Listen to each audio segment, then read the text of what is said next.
ಮನುಷ್ಯ ಅಂದಮೇಲೆ ಆಸೆ ಸಹಜ.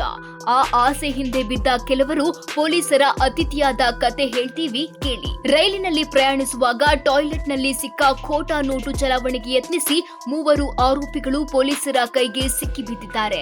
ಗಾರೆ ಕೆಲಸಕ್ಕೆಂದು ಪಶ್ಚಿಮ ಬಂಗಾಳದಿಂದ ಬೆಂಗಳೂರಿಗೆ ಬಂದ 3 ಆರೋಪಿಗಳು ಸೀದಾ ಆಡುಗೋಡಿ ಪೊಲೀಸ್ ಠಾಣೆ ಮೆಟ್ಟಿಲೇರಿದ್ದಾರೆ. ಪಶ್ಚಿಮ ಬಂಗಾಳದಿಂದ ಗುವಾಹಟಿ ಎಕ್ಸ್‌ಪ್ರೆಸ್‌ನಲ್ಲಿ ಗಾರೆ ಕೆಲಸಕ್ಕೆಂದು 3 ಬರ್ತಿದ್ರು. ಆಗ ಸುಮನ್ ಎಂಬಾತ ರೈಲಿನಲ್ಲಿ ಟಾಯ್ಲೆಟ್ಗೆ ಹೋದಾಗ ಖೋಟಾ ನೋಟು ಕಣ್ಣಿಗೆ ಬಿದ್ದಿದೆ. ರೂಮ್ ಸ್ಲ್ಯಾಬ್ ಮೇಲಿನ ಜಾಗದಲ್ಲಿ ಇಟ್ಟಿದ್ದ ನೋಟು ಪತ್ತೆಯಾಗಿದೆ. ತಕ್ಷಣ ಅದನ್ನ ಕಂಡು ಗಾಬರಿಗೊಂಡ ಸುಮನ್ ತನ್ನ ಗೆಳೆಯ ಗುಲಾಲ್ನನ್ನ ಕರೆದುಕೊಂಡು ಬಂದು ತೋರಿಸಿದ್ದಾನೆ. ನಂತರ ದುಡ್ಡು ಸಿಕ್ಕ ಖುಷಿಗೆ ಆರೋಪಿಗಳು ಯಾರಿಗೂ ಹೇಳದ ಹಾಗೆ ನೋಟು ಚಲಾವಣೆ ಮಾಡಲು ತೀರ್ಮಾನಿಸಿದ್ದಾರೆ. ಇವರು ಎಂತ ಬುದ್ಧಿವಂತರು ಅಂದ್ರೆ ಹಣ ಎಣಿಸುವಾಗ ಕ್ಯಾಶಿಯರ್ಗೆ ಅದ್ಯಾಕೋ ಅನುಮಾನ ಬಂದಿದೆ. ಎಣಿಸುವಾಗ ನೋಟುಗಳ ಮೇಲಿನ ಸೀರಿಯಲ್ ನಂಬರ್ ಒಂದೇ ಆಗಿತ್ತು. ಆಗ ಡೌಟ್ ಬಂದು ಆಡುಗೋಡಿ ಇನ್ಸ್ಪೆಕ್ಟರ್ಗೆ ಮಾಹಿತಿ ನೀಡಿ 3ರನ್ನ ಪೊಲೀಸ್ ಅತಿಥಿ ಮಾಡಲಾಗಿದೆ.